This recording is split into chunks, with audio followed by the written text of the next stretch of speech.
Մեծացել են իմ աչքի առաջ, երկու եղբայրով են եղել իրենք, շատ դաստիարակված,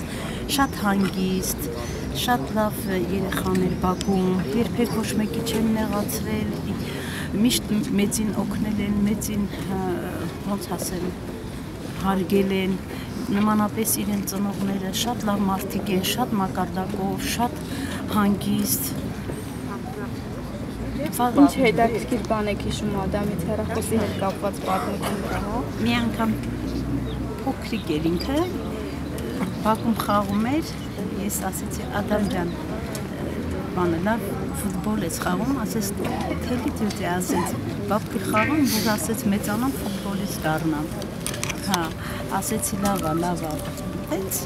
երեխեքով բակում մեջ միշտ լավ եմ իրենք եղել, ինչ ասեմ, եւ միշտ ինքը ժպիտով, միշտ բարեհամբույր, մեծին հարգող, միշտ շատ լավ հուշեր ա թողել մեզ համար Ադամ։